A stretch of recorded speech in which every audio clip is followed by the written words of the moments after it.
آپ کو پتا ہے وہ 2014 میں جب اسلام آباد میں ایک دھرنا چل رہا تھا پولیٹیکل جماعت کی طرف سے، اس دوران ڈاکٹر طاہر القادری صاحب بھی اس دھرنے میں شامل تھے.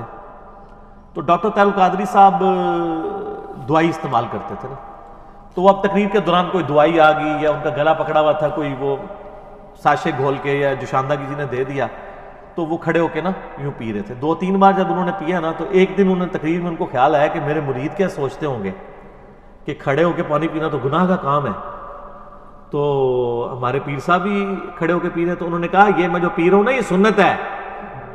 ہاں سر میرے تو گل آئے گی تو پھر میں سنت دساں گا، ورنہ پوری دنیا کو کہانی مسلمانوں نے یہی کرائی ہوئی ہے کہ کھڑے ہو کے پانی پینا گناہ ہے، کھانا گناہ ہے، کافروں کا طریقہ ہے. ایون اس کو چھوڑ دیں، کرسی میز پہ بیٹھنے کے بارے میں احمد بریلوی صاحب کا فتویٰ ہے کہ یہ انگریزوں کی مشابہت ہے. کرسی میز پہ بیٹھنا، چمچوں سے کھانا، پتہ نہیں یہ مطلب کیا کہاں رہے ہیں یہ لوگ. اچھا تو وہ انہوں نے پھر کہا کہ نہیں یہ تو سنت ہے، اور انہوں نے کہا جی مولا علی بھی کھڑے ہو کے پانی پیا کرتے تھے. بس انہوں نے تو خیر اتنا بتایا، میں آپ کو پوری حدیث بتاتا ہوں. صحیح بخاری میں یہ حدیث موجود ہے کہ مولا علی رضی اللہ تعالیٰ عنہ علیہ السلام جب یعنی امیر المومنین بنے تو ظاہر ہے انہوں نے دارالخلافہ کوفے میں شفٹ کر لیا تھا. تو آپ کی عادت تھی کہ آپ ظہر سے لے کے مغرب تک نا نمازوں کے اوقات کے لیے مصلی پہ آتے تھے، اس کے بعد ممبر پہ چڑھ کے لوگوں کو مسائل سکھایا کرتے تھے دین کے. ایون لوگ تابعین آ کے وضو کا طریقہ بھی سیکھا کرتے تھے، بالکل بیسک چیزیں بھی. تو مولا علی علیہ السلام نے ایک دن یعنی وہ اپنے مسائل ظہر کے بعد بیان کر رہے تھے، اس دوران وضو کر کے بتایا لوگوں کو، وضو کا طریقہ سکھایا. اور اس کے بعد جب وضو کا جو پانی بچ گیا تھا نا اس کو کھڑے ہو کر پیا، اور فرمایا یہ میں نے کھڑے ہو کے پانی اس لیے پیا ہے کیونکہ میں نے کوفے میں لوگوں کو دیکھا ہے کہ وہ کھڑے ہو کے پانی پینے کو معیوب سمجھتے ہیں، جبکہ میں نے نبی صلی اللہ علیہ وآلہ وسلم کو خود کھڑے ہو کے پانی پیتے ہوئے دیکھا ہے. اچھا وہ سر زمزم نہیں تھا، اس میں بھی مولویوں نے نا پاک چھوڑ دی. انہوں نے کہا جی وضو کا بچا ہوا کھڑے ہو کے پی سکتے ہیں، عام حالت میں نہیں پی سکتے. یہ گورے کو جب بتائیں گے نا تو وہ تو آپ کے اوپر ہنسے گا، آپ کا مرید تو چپ کر جائے گا، وہ پوچھے گا یہ کون سا طریقہ ہے بھائی، پانی تو پانی ہے. چلے زمزم کو آپ نے لادا کر لیا. بخاری مسلم میں یہ حدیث موجود ہے کہ نبی علیہ السلام نے زمزم کو کھڑے ہو کے پیا. ہمارے نزدیک تو وہ دلیل بھی کھڑے ہو کے لیے کافی تھی. زمزم بیٹھ کے بھی پی سکتے ہیں، زمزم کھڑے ہو کے بھی، دونوں سنت طریقے ہیں. مولا علی نے اس میں فرمایا کہ تم معیوب سمجھتے ہو کھڑے ہو کے پانی پینے کو، کیٹاگوریکل مینشن کیا. آپ نے یہ نہیں کہا کہ وضو کا بچا ہوا پینے کو، آپ نے کیٹاگوریکل بتایا کہ نبی علیہ السلام نے کھڑے ہو کے پانی پیا ہے. اور اس کی سپورٹ میں ایک اور حدیث ہے ترمذی اور ابو داؤد میں، بڑی رکت انگیز حدیث ہے جی. ایک صحابی کہتے ہیں نبی علیہ السلام میرے گھر تشریف لائے تو میرے گھر میں ایک کونے میں مشکیزہ لٹکا ہوا تھا.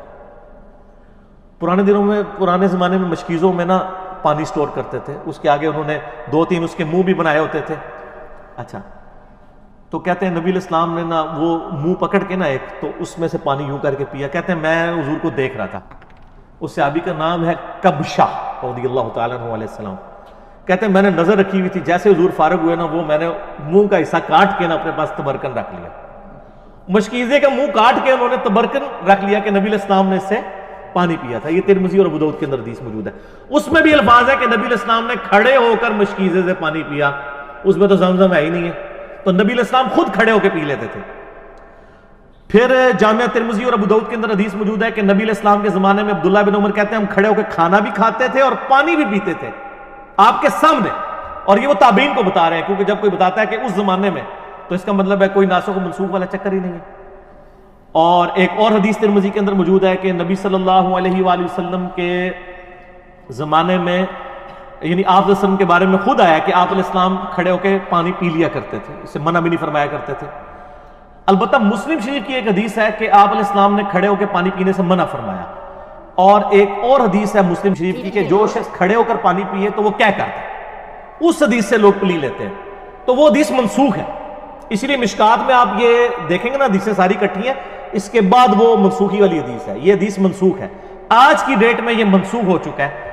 یعنی نبی علیہ السلام کا جو منع فرمانا تھا وہ منسوخ ہے. آپ نے خود کر کے بتایا، صحابہ کرام نے، عام صحابہ نہیں، امیر المومنین سیدنا علی نے، حضرت ابو بکر عمر عثمان تک بھی اگر کوئی حدیث چھپی ہوئی تھی تو حضرت علی کو تو پتہ ہی ہوگی نا، وہ تو ساروں کے ساتھ رہے. مولا علی نے اگر صحیح بخاری میں آتا ہے کھڑے ہو کے پانی پیا ہے تو پھر بات تو کلیئر ہوگی کہ کھڑے ہو کے پانی پینا اور کھانا کھانا یہ سنت ہے، یہ خلاف سنت نہیں، کافروں کا طریقہ نہیں ہے. اذان شروع ہوگی ہے مغرب کی، اذان کا جواب دیں انشاءاللہ. باقی کوسچن آنسر سیشن کا سلسلہ اذان مغرب کے وقفے کے بعد. اسلام میں کھانے پینے کی اشیاء پر پھونک مارنا منع ہے، تو کیا وجہ ہے کہ جب لوگ دم کرواتے ہیں تو اس کے اوپر پھونک ماری جاتی ہے؟ یہ وجہ تو انہی سے پوچھے دم کرنے والوں سے، یہ تو بالکل صحیح ہے۔ ابو داؤد کے اندر، سنن ابن ماجہ کے اندر صحیح سند کے ساتھ حدیث موجود ہے کہ نبی علیہ السلام نے کھانے پینے کی چیزوں میں پھونک مارنے سے منع فرمایا ہے۔ تو یہ دم کے لیے بھی، یعنی آپ تو پھونک کی بات کر رہے ہیں، لوگ تو یعنی اپنے بزرگوں کی تھوکیں ڈلواتے ہیں اور وہ سہارا لیتے ہیں بخاری اور مسلم کی حدیث سے۔ بھئی نبی علیہ السلام کی تھوک مبارک، آپ کا پسینہ مبارک، وہ تو تبرکات ہیں، آپ کے پسینے سے تو بدبو آتی ہے، نبی علیہ السلام کا پسینہ تو عطر کے طور پہ استعمال ہوتا تھا، آپ کی تھوک مبارک سے تو آپ پلی لے ہی نہیں سکتے۔ آپ علیہ السلام کی جو کوالٹیز ہیں وہ تو ایکسٹرا آرڈنری ہیں، باقی عام بندے کی تو یہ معاملات نہیں ہو سکتے کہ جی وہ تھوک ڈلواتے ہیں جی شفا ہو جائے گی، ایسا نہیں ہوتا، یہ بالکل غلط ہے۔ نبی علیہ السلام نے کھانے پر پینے کے اوپر پھونک مارنے سے منع کیا۔ رہا دم والا معاملہ تو وہ بخاری مسلم میں موجود ہے کہ نبی علیہ السلام خود اپنے آپ کو بھی دم کیا کرتے تھے، المعوذات، آخری 3 سورتیں پڑھ کے، رات کو سونے سے پہلے 3 دفعہ پڑھ کے، یعنی 3 سورتیں ایک دفعہ پڑھی، پھونکا ہاتھوں پہ، پورے جسم پہ مل لیا، پھر دوسری بار، پھر تیسری بار۔ اور ام عائشہ کہتی ہیں کہ جب نبی علیہ السلام بیمار ہو گئے، بخاری کے الفاظ ہیں، تو پھر میں یہ صورتیں پڑھ کے آپ کے مبارک ہاتھوں پہ دم کر کے آپ کے ہاتھوں کو آپ کے جسم پہ پھیر دیتی تھی، اپنے ہاتھوں کو نہیں، سر پوائنٹ ٹو بی نوٹڈ، نبی علیہ السلام کے ہاتھ برکت والے، حضور کے ہاتھوں پہ پڑھ کے حضور کے ہاتھوں کو جسم پہ پھیر دیا کرتی تھی۔ یعنی شیاطین، جنات، جادو اور نظر بد کے اگینسٹ یہ المعوذات 3 پناہ دینے والی صورتیں ہیں، سورہ الاخلاص، سورۃ الفلق اور سورۃ الناس، قرآن حکیم کی آخری 3 صورتیں۔ یہ والا دم تو ٹھیک ہے، لیکن پانی کے اوپر دم کرنا اور پانی کے اوپر یعنی پھونک مارنا، یہ جراثیم والا معاملہ ہے۔ ایون جامعہ ترمذی کے اندر یہ بھی حدیث موجود ہے کہ نبی صلی اللہ علیہ وآلہ وسلم نے فرمایا کہ اگر کوئی شخص پانی پیے نا تو وہ پانی کے اندر سانس نہ لے، سانس لینے، کیونکہ سانس لینے سے بھی تو پھونک چلی جائے گی نا، یعنی گلاس کو اپنے منہ سے ہٹا کے سانس لے۔ اور اسی حدیث کے اندر الفاظ ہیں، ایک صحابی کہتے ہیں کہ اگر پانی پیتے ہوئے اس میں کوئی تنکا آ جائے پھر میں کیا کراں؟ وہی سوال ہے نا۔ اور کیا عورتیں کیا بچوں کے لیے دودھ ابال کے دیتی ہیں نا، وہ ملائی ٹانے کے لیے پھونک مار دیتی ہیں۔ وہ صحابی نے بھی پوچھ لیا اسی حدیث کے اندر ابو داؤد ترمذی میں کہ یا رسول اللہ اگر تنکا آ جائے تو آپ کو میں تنکا نکال کے باہر کر، پھونک کیوں مارنی ہے؟ تو یہاں پہ بھی میں یعنی کب کسی کو دیکھتا ہوں نا، میں رات کو وہ بھائی مجھے کہتی ہے نماز کے بعد نا وہ کشمیری چائے تو لے آنا میرے لیے، تو میں لینے گیا تو وہ جو لفافے اٹھا رہا ہے نا پہلے اس میں پھونک مارتا ہے، اس کو کھولنے کے لیے اس میں چائے ڈالتا ہے۔